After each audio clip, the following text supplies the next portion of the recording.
Good evening all, and welcome. Tonight, we're going to be venturing into the dark world of Let's Not Meet. I'm sure you're all quite familiar with it already. So for now, it's time to get comfortable and let the darkness take control.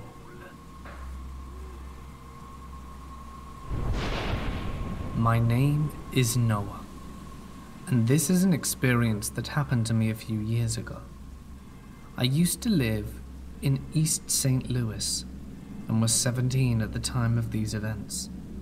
I'm 19 now. After all of this, I moved and have since been living in the Twin Cities. I'd say I, at least, think about what happened once a week. Now, coming from a place like East St. Louis, I have my fair share of stories to tell. But out of all of them, this one is by far the scariest.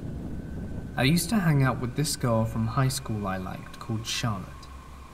I met Charlotte in sophomore year, and we often hung out outside of St. Louis in Weldon Springs. This was at her grandparents' place, which is a suburb further away. Despite her being a social outcast, she seemed to gain the attention of some people as she was attractive, one of which was someone at her previous school she transferred from freshman year and somehow befriended. His name was Zeke. Initially, I didn't find him weird. We hung out a few times, none of which were really bad. It's just that he gave off not so good vibes. However, when it was just me and Charlotte hanging out at her place, Zeke showed up unannounced. This was one of the many warning signs he gave that he wasn't really good to be around. Me and her were laying down on her couch when we saw headlights outside. I knew it was Zeke because he pulled up in his crappy and poorly maintained Toyota Corolla. This annoyed us both in some ways. He didn't exactly pick up on social norms. He wasn't autistic or anything, but he was strange. So basically he just came in and dampened our day, which was pretty normal for whenever he came over. I could list all the other things he did, but it would take too long. If it wasn't enough, he owned quite a bit of expensive stuff, including the car. He was our age, didn't have a job, nor did he live with his family. So it's safe to assume he got into his fair share of trouble. I don't think I need to explain why where I lived was terrible. If you think of the Bronx, South Chicago, or even Detroit, it's bad. But then you haven't been to East St. Louis. I hated it so much there. I would often stay at Charlotte's grandparents' place and would periodically skip school. And having this Zeke kid didn't exactly make me feel any safer living here. Me and Charlotte went to school together. However, as I said earlier, Zeke did not, and went to school on the Illinois side, while me and Charlotte went to Missouri. We were both sitting at the lunch table together when I heard someone's voice shouting, not so much in a threatening way, but to get someone's attention. When I heard Charlotte's name being called, I turned around and saw Zeke, which creeped me out as he didn't go to our school. It wasn't just him though. Several of his friends came by. I got confused when I heard one of his friends say, "Who's that Asian bitch?" Right away, I knew in some way that Zeke was talking about Charlotte amongst his friends. He only had 2 friends with him, but he would always talk about being with many more, which I wouldn't put past his crazy ass, to be honest. They were generally just being annoying. So after the 3rd time his asshole friend got into Charlotte's personal space, I announced to them that if they didn't piss off, I'd beat their asses. They didn't take it well, and one of his friends came close to me and shoved me in the cafeteria seat. Without giving too much unnecessary detail, a fight broke out until the deans broke it off, and realized that him and his friends didn't belong there, and the cops came. And as to what they did to them, I don't know. It was probably them being let off with a warning or something petty. I, on the other hand, was suspended for a few days and stayed home. Me and Charlotte were messaging each other one night at 2 in the morning. I had woken up to something that was going on outside my house, and as such, decided to go and grab a snack. I sat down at the kitchen counter watching YouTube videos on my phone when I got a message from Charlotte. It was obviously unexpected, and I opened it right away. This was on Snapchat, and it was a picture snap. It was a selfie with the caption, "I can't sleep." I didn't bother sending a snap back and instead messaged her, "How come?" "I don't know," she replied. We spoke for a good minute about stuff that didn't matter, until she brought up that someone was close near her house, leaving their headlights on. I initially asked if she knew the car, so I could figure it out if it was Zeke in his crappy blue Corolla. She said that it wasn't. It was a dark grey, probably black Honda Accord. As much as she tried brushing it off, I just couldn't. It gave me really bad vibes. We started to talk about irrelevant stuff, and eventually fell asleep. However, once I was able to go back to school, Charlotte wasn't there. I didn't see her in any classes, and I messaged her to see if she was okay. While I can't say for certain, I just didn't get good vibes. What I mean by this is she generally seemed more distant. Her responses were shorter, not as if she hated me, but more like I was somehow dangerous to her. The next few days, she wasn't in school either, and I began to get genuinely worried. However, I spoke to Zeke about this, who pretty much hated me at this point, and after asking him on Snapchat and Instagram if she was okay, he blocked me. I began to feel hopeless. However, what I am about to tell you next was crucial in me finding out more. I stayed after school to finish an English assignment when I heard some idiots outside being obnoxious. I looked out, and who did I see other than Zeke and his few friends? I ignored them initially, but when their chatter finally got to a halt, I looked out again. He got into his car and drove away, but when I saw Zeke's friends getting into a car matching Charlotte's description of a dark grey Honda, my eyes widened, and I got a bad feeling. Later that night when I got home, I texted Charlotte to check on her, but she wasn't responding. A day passed by. She didn't open my message. And that's when I walked through the neighborhood and stopped at her dad's place. He answered the door and asked what I wanted, and asked if he knew where Charlotte was. Her dad sighed and gave me a look of what I can only describe as devastation. His demeanor changed from angry and aggressive to downright hopeless. He told me that Charlotte left a few days ago and hasn't returned since. I asked if she told where she was going, but he didn't know.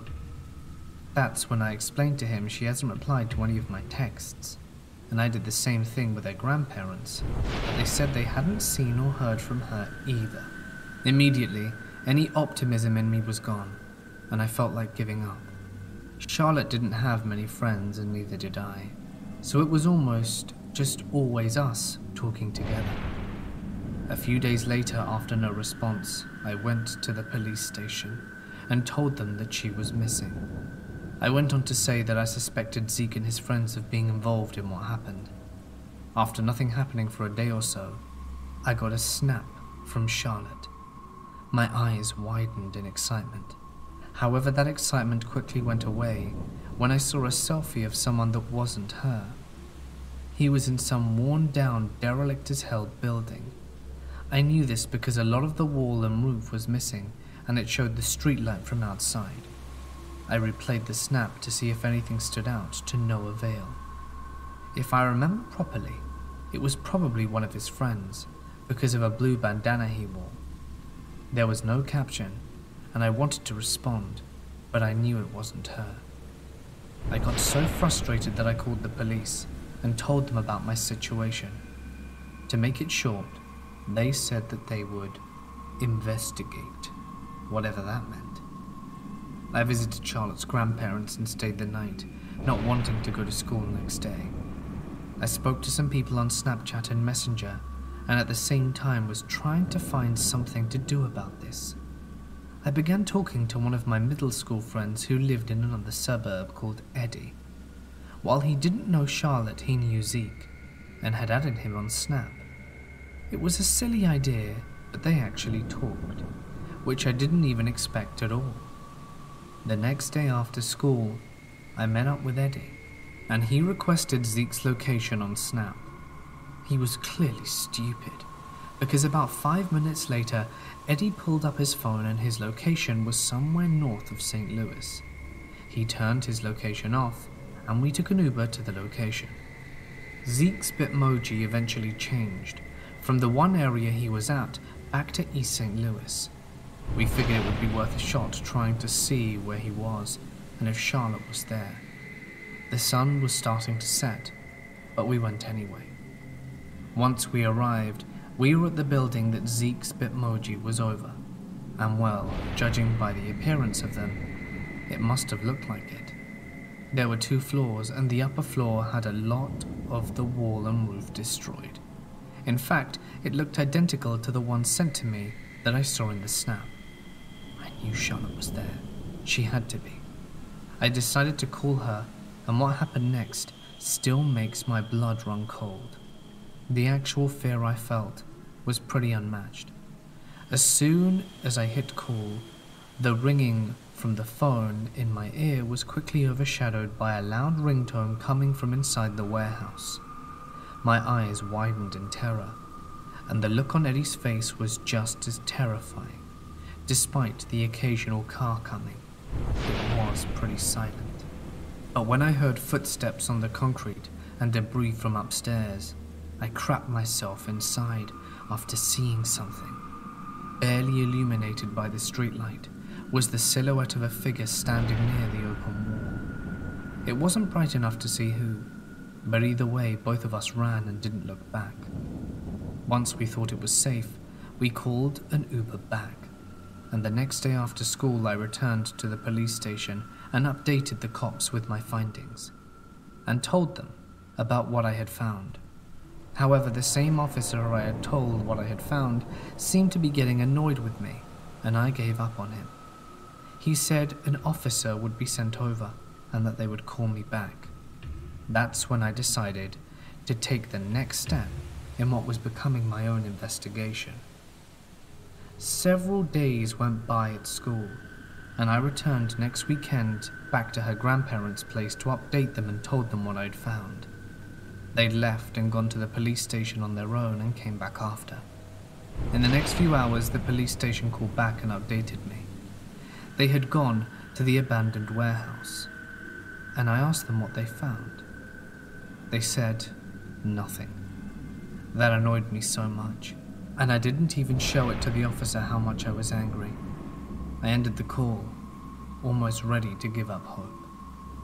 I updated Eddie on what I found, and the first thing he checked was Zeke's location, but he wasn't on the map anymore. After this, I decided I'd go further. Charlotte was pretty much my only real friend, and she meant the world to me, and I wasn't going to let her go missing or anything. It was Sunday now, and I was at her grandparents' feeling empty, so I went for a walk. I stopped at a nearby playground and just rested, got extremely bored, and was so burnt out that I almost napped at the picnic table outside. That's when I got a notification on Snapchat. Charlotte has added you as a friend. I opened and accepted it. Then I began to talk to her. I asked her if she was okay, but she kept giving me the same short response she would before, and then stopped replying altogether. Then next, I decided for whatever reason to look on the Snapchat map. I made the terrible mistake of forgetting to turn mine off, because when I looked on Snap Map, I saw Charlotte's Bitmoji right next to mine at the same park. It was broad daylight, and with this I studied my surroundings very quickly before deciding I shouldn't stay. I began to run in the opposite direction of where her location was, and in one quick move turned around, and for the briefest moment I saw someone standing off in the distance. Whoever that was, it wasn't Charlotte. I didn't take any time to observe. I just bolted and didn't go back. I went back on the app after I'd ran for several minutes and turned off my location. However, I saw that her Bitmoji was no longer at the park, but going down the same street I was. This freaked me out even more. I looked behind me and saw off in the distance the familiar figure of Zeke. This was my cue to run. I turned, running past her grandparents' house, and took many turns and didn't stop walking. It was a good 5 minutes later at this point that I called the cops, saying someone was chasing me. I gave them my location and the location of the park, and despite how repetitive me calling the cops had become, they looked everywhere for Zeke but couldn't find him or his car. To prevent him from going to her grandparents' place, the officer gave me a ride back to mine and told me to stay safe. Now, if that was Charlotte, she would have called me, sent a snap of herself at least, or something. Obviously it wasn't. It was Zeke, and he was attempting to get me, which almost worked. Monday through Friday at school consisted of asking people if they knew who Charlotte was or if they had seen her. I was so close to giving up and doing something that realistically didn't help, but I felt obligated to. I was so hell-bent on getting answers and making progress that I resorted to doing it. But to my surprise, on Thursday, one of the freshman girls said she did. I asked her everything and if she knew where Charlotte was.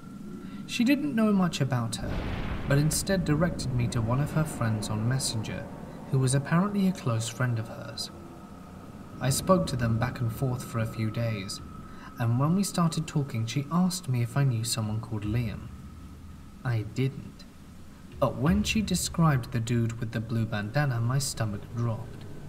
I told her about the snap I got sent from Charlotte's account that had someone of that description taking a selfie in it. To add on to that, I told her about the abandoned-looking building. Oh, and in case you're wondering, I did check, and no, her location was not on SnapMap like it usually was. That was the first thing I checked when I received the snap. We began to plan some kind of thing to find her, but I gave up. The next night during a weekend, I was staying up watching YouTube, where I saw headlights beaming through the blinds and tires against the pavement. I stopped and was frozen with fear. As soon as I heard a car door open and close, I didn't take any chances whatsoever. I opened my bedroom window and climbed out, running across my yard and into the neighbor's yard. I hid, but when I heard the sound of glass being shattered from the distance, I lost it and wanted to break down crying. I called the police and told them a break-in was going down. The only amazing thing about living in St. Louis was the fast response time, because within a few minutes the cop arrived, and I heard a familiar voice scream loudly, "Run!" I kid you not. There were footsteps exiting through the back door and through my yard, and coming closer. I felt extremely stupid for not running further, but if I hadn't stayed in the nearby yard, I would have even known a break-in occurred. I ran across the block, and from the distance I saw officers jumping the fence and chasing the guys, one of which was Liam. To make it short, I walked back over and my mum and I filled a statement. My laptop and several things were stolen, but that didn't matter now. I told the cops about how they were involved in one of my friends going missing. However, the next thing I'm about to tell you was the last to happen in this situation, and was the worst of it all. A few days later at 2 a.m., I heard my phone start chiming. I got frustrated at first, thinking it was my alarm going off, but that's when I saw a number I didn't recognize. I got extremely uneasy for some reason, and I decided to answer it. I am honestly so glad I did. I heard heavy breathing. Not cliché, creepy heavy breathing, but panicked. More high-pitched breathing. And then I heard a familiar voice that wasn't Zeke's. It was Charlotte. "Hey, Noah!" She sounded panicked. Wait, Charlotte? She sounded like she was about to start talking again until she cut herself off. The last thing I heard before the phone got disconnected was the sound of loud footsteps against concrete, shattering glass and other debris and rubble. There was a gasp before the line got disconnected. I was fed up with this. I called the cops yet again and told them that I needed the number traced, and gave them the number that called me. They traced the location, which turns out wasn't coming from the abandoned warehouse where I thought she was at previously. She was in a completely different location southwest of St. Louis. I took my mum's car and drove to the location they brought up. Call me stupid, but I wanted to see it for myself. I stayed over the phone with the operator, and despite his constant warnings to not go, I didn't listen. Once I got there, I stayed nearby in the car. Without waiting too long, I saw the cops pull up. 2 officers went in, and I waited further for something. Since I decided to head over to the location, the operator had me stay on the phone, and I watched as multiple other squad cars arrived. I parked further away, and watched in almost sadistic amusement as I saw someone being dragged out by 2 officers who was actively struggling.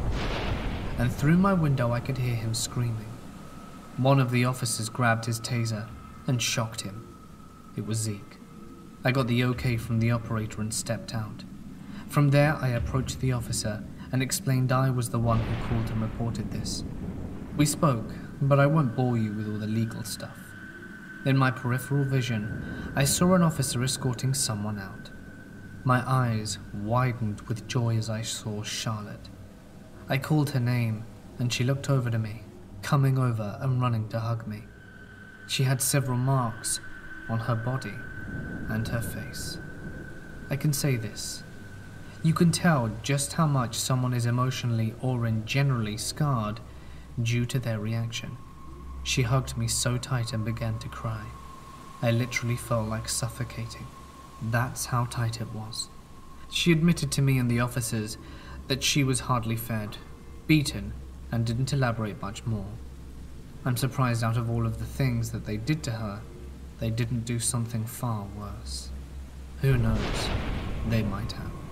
She might be too scared to tell me about it. In addition, she said that she was carried into the Honda Accord. However, for some reason, this was on the same day that I returned to school, and I asked her about how come she was able to message me, and she said that she never did. That confirms that once she stopped showing up to school, it was Zeke the whole time. But besides that, Zeke being found here while screaming and resisting arrest was already enough evidence. She pressed charges, and I watched in sheer excitement as he was carried away in a squad car. I gave him the finger as he went off. This whole situation didn't get any media coverage, which I'm actually thankful for. I gave Charlotte a ride to her grandparents after everything with the cops was settled. To give some answers, she was being held in captivity by Zeke and his friends at this abandoned warehouse. After me and Eddie searched for it and found where they were, they moved locations. Later, after some court stuff which I wasn't involved with, she told me that Zeke admitted that he was planning on selling her to someone to pay off some money that he owed. He was sentenced to 25 to life for multiple charges, a lot of which was stuff I didn't know. Besides, on the obvious taking of a person, theft, and other things. He was also charged with homicide, arson, possession, use of drugs, amongst other things. Besides all that, all I can say is that I'm glad Charlotte is okay. As much as I wish I could have gotten Zeke myself or something like that, I'm glad he's in jail. Charlotte moved in with her grandparents and transferred to another school, and I transferred as well, moving out to where I am now. Charlotte and I have been talking ever since, and there's no point in telling how she is. It's not really related to any of this, but overall, we're both doing better now. Almost all the time, all you hear in these stupid false media stories are about the murder capitals of the country being the Bronx, South Chicago, and Los Angeles. And while yes, those places are bad, Central East St. Louis and St. Louis in general has the worst murder and crime rate of any city in the US, period. All I can say is this: I feel extremely fortunate to have made it out of there. and don't think I could name a worse place to live in.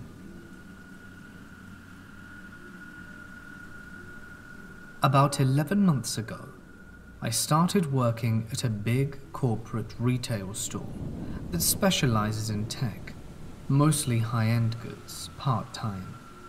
I'm a female who's 6 foot tall and in my late 20s, a former NCAA water polo player. My job at said store was more behind the scenes.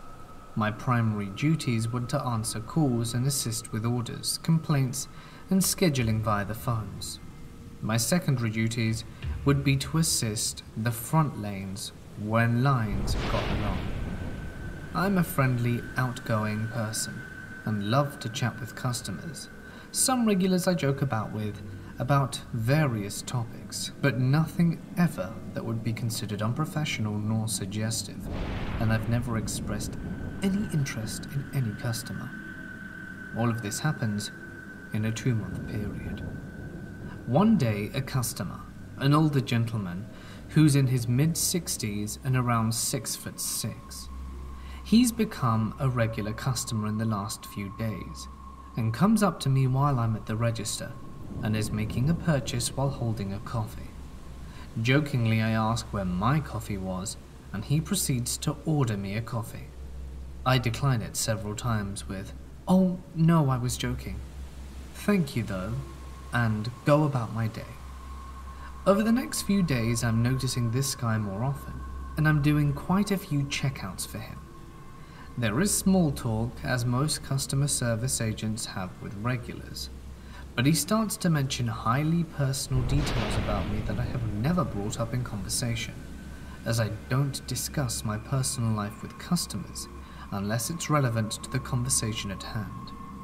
These comments include my route to work, what kind of car I drive, and the stickers that are on the back of my car, the college I went to, the apartment complex I live in, and what kind of decorations I have outside my front door.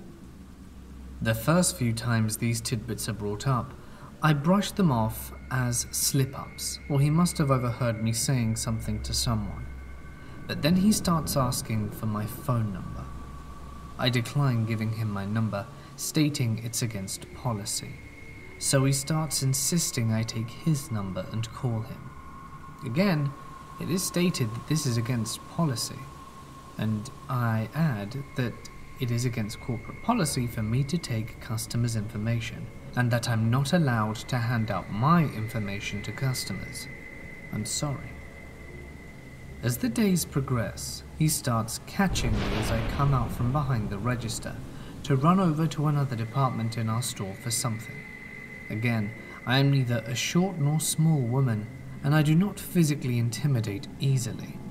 But this guy who towers over me repeatedly places himself in front of me and demands I give him my number. This happened 3 to 4 times. Each time and day he's getting closer to my personal space, demanding my phone number and information so that he can call me. When there are times he doesn't get me as his checkout associate, he gets angry and irate, physically attempting to insert himself into my space to demand my information. And there are several times co-workers have had to remove me physically from the situations because he is causing such a scene and getting so close to me that they are worried for my safety. At this point, I'm starting to get freaked out, and I'm feeling unsafe to work in my environment. So I bring it up to a couple of my supervisors who just laugh it off and say that I'm being paranoid. My dad is getting calls from me almost daily, telling him about my encounters and what this guy said or did. So finally he says I need to go and talk to the police and see what they suggest. I do, since my supervisors aren't doing anything about it, and I go and talk to the police department and explain the situation, and end up in tears, shaking, because it's finally hitting me that this guy is stalking and harassing me, and I feel helpless. They fill out a report and tell me to take it to my superiors to see if they can get pictures and information on this guy, so the police can contact him and issue a trespass, banning him from the property. I bring the case number to my supervisors, who start to do some digging. I will repeat, my primary job is behind the scenes, in a cave, and I am rarely out on the registers during my shift. They find that in a 30-day period, I had processed over 17 transactions with this customer, and that he had been coming in 4 to 5 times a week, sometimes twice a day, to buy $10 gift cards from our store. After taking pictures of his license plate and info from work, the police were able to find out that this guy lived over an hour and a half away from the store, and he was driving almost 3 hours every day just to make a purchase. Then, the security footage is looked at, and my supervisors notice they have no clear image of this guy. He knew where our store security cameras were located and pointing, so he hid his face and actual height by hunching over from the cameras. They also noticed that there were points where he would be in the store for 35 to 45 minutes at a time, just looking at the front registers waiting for me to appear so that he could make his purchase with me. If he didn't get me the first time, he would come back an hour or so later, right as I was about to get off work, because he knew the generics of my schedule. With no clear picture, the store had to wait on me to see this guy and point him out to a supervisor so they could issue the verbal trespass to him. He was able to come in and continue to harass me and threaten me for my information a few times, because nobody really knew what he looked like. And by the time I had called for a supervisor, he had left, or they didn't know enough about the situation to trespass him. It took another 2 weeks before I was able to get a supervisor to trespass him from the store. He had cornered me again and harassed me for my number, and to check him out on the register, but I was able to slip away.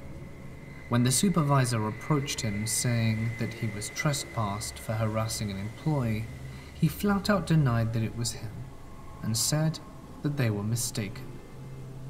When the police department called him telling him the boundaries of the trespass and asked him for his side of the story, he told them I was just a girl that never told him no to a date, and that it's my fault for not saying that.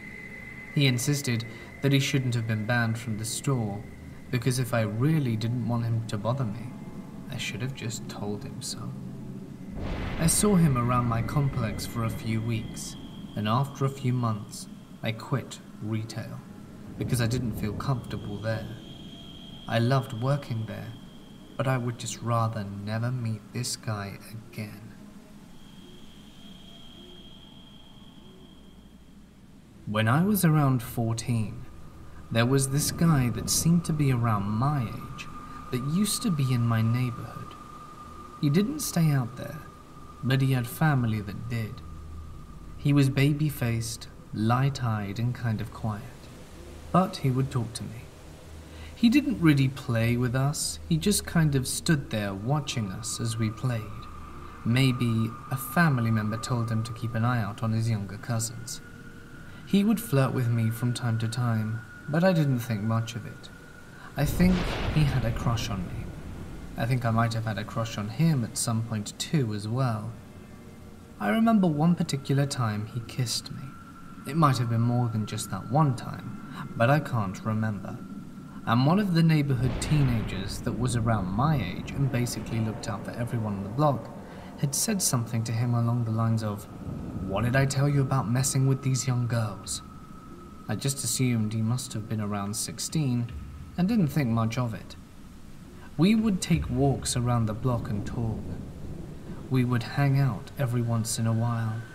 Sometimes he would knock on my door or ring the doorbell for me to come outside. I think I might have even rode with him to a 7-Eleven a few times. Then I guess he either stopped coming around or I just became too old to play outside. Years passed and I did not run into him, or if I did, it wasn't often. This year I was coming home and he saw me park my car. He was driving down the street and he stopped his car and got out. He kind of cornered me between the car door and my car, saying stuff like, "Hey, it's been a while. We should catch up." Nothing really seemed out of the ordinary, but his eyes just seemed crazy. It was like he was looking right through me. He didn't really have an expression on his face. Something just seemed off. I got this weird vibe from him.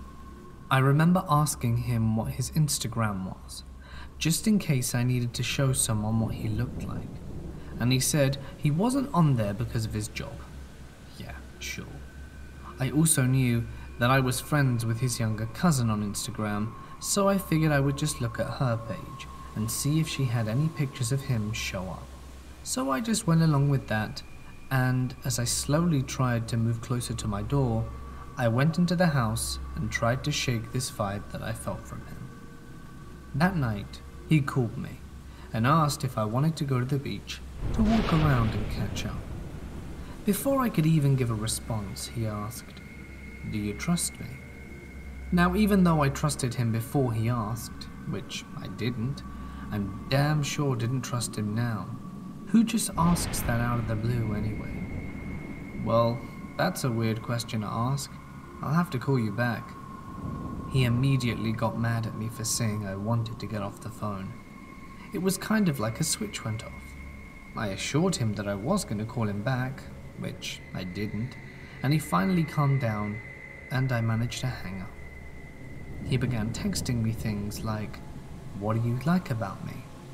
I think I responded something along the lines of, "I haven't seen you in over 14 years. You might not even be the same person."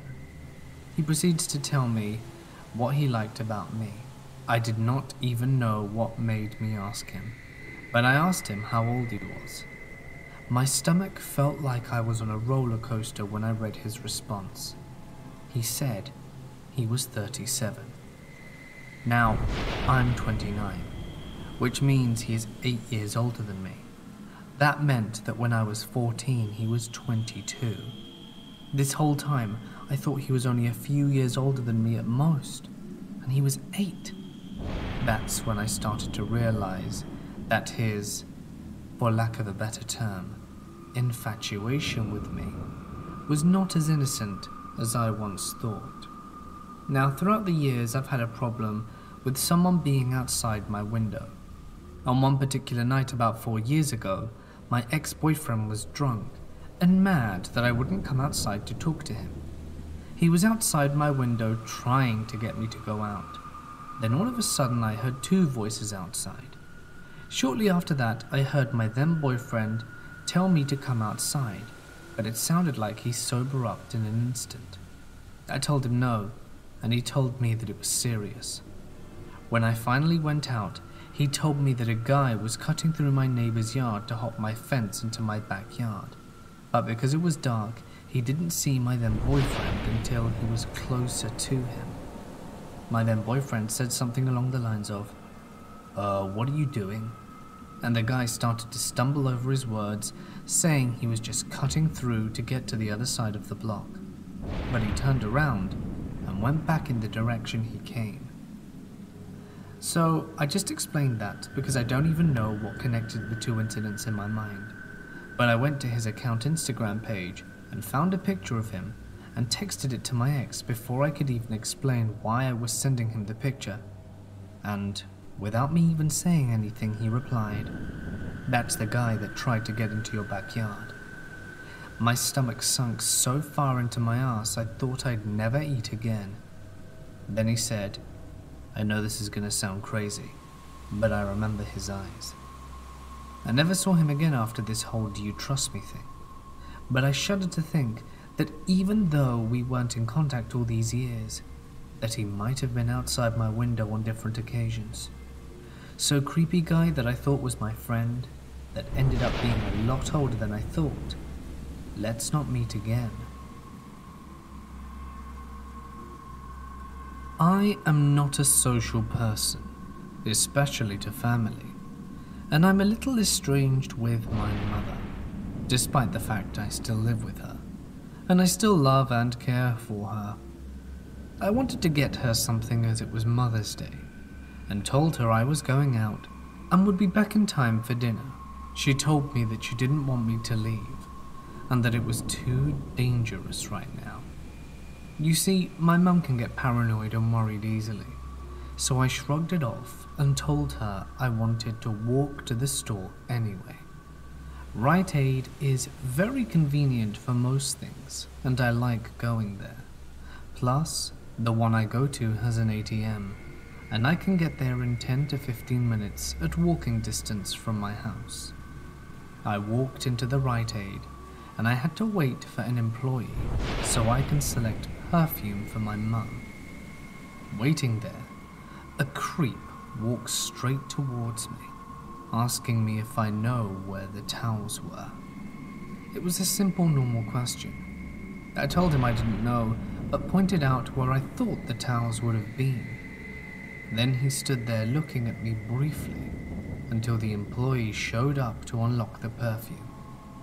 The creep left.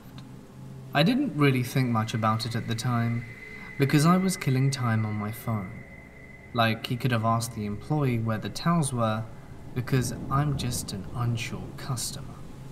Then again, I didn't tell him I was waiting for the employee, so I told the employee I'm just gonna get a gift card, bag, and stuffing paper.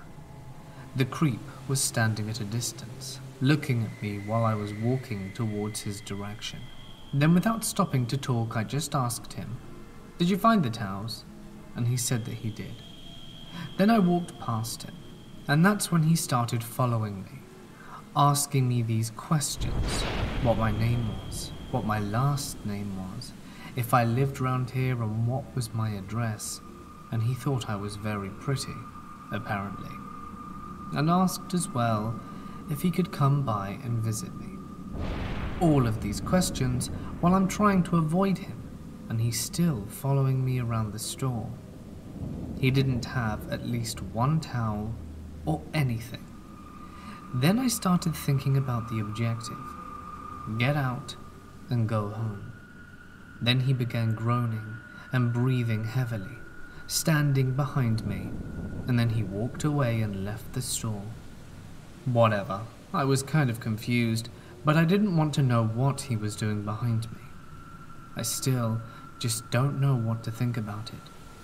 I told the employee what happened, and all he had to say was, "I know, I saw." And then I asked if he's still out there. He vanished, so I called my cousin. She picked me up, and I had told her what happened. We went to our grandmother's house first, because I wanted to visit her also for Mother's Day. I looked out the window, and I saw a car sitting out there in the middle of the street. Then it drove away. I thought I was being paranoid until the second encounter. Now, before I mention this, there's a speculation of mine that he's probably been to my house. My grandma is neighbored behind my house, and we both live in the first row, so there's a possibility he could have been parked somewhere nearby.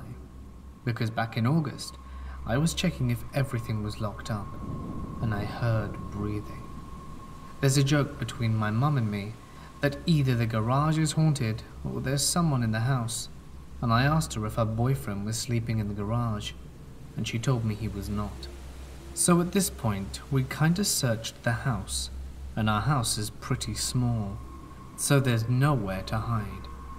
We didn't bother to check the backyard, and I was standing at the sliding door when I heard breathing, but I was still standing near the garage too. It's scary because I'll never know if it was him, or if it was all in my head. But my mum also heard something that night too. Now, could it be possible? It could have been him. My second encounter happened just after Christmas. I got back in touch with a friend, and we had been talking, and I decided to call him on my walk to Rite Aid. It's been a while, and I mean I've been taking walks, and thought the creeper had been long gone, but I still kept my guard up in case of other creepers too.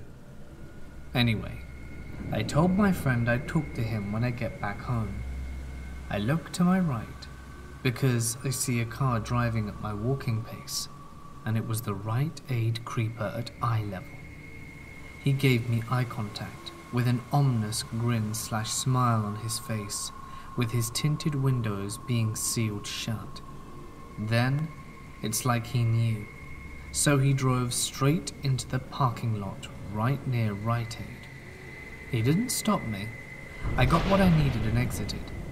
His car parked right behind me, so I ran straight into the grocery store next to Rite Aid and stayed there until I saw his car drive out and blended to the streets. I just walked home, pretended like the second encounter never happened. What would he have done if I hadn't have caught him in the act? Has he been stalking me? I'm not going to shelter myself at home in fear. There's no way. So Rite Aid Creeper, let's not meet a third time. Hey guys, it's Mort here, and thank you so much for listening. I do hope you enjoyed tonight's tales. If you did, don't forget, subscribe, like, comment, and all of that good stuff. I'd like to give a huge thank you, as always, to my amazing patrons who really do make a difference and help keep the channel running. If you are interested in becoming a patron, check out the link in the description. It helps me out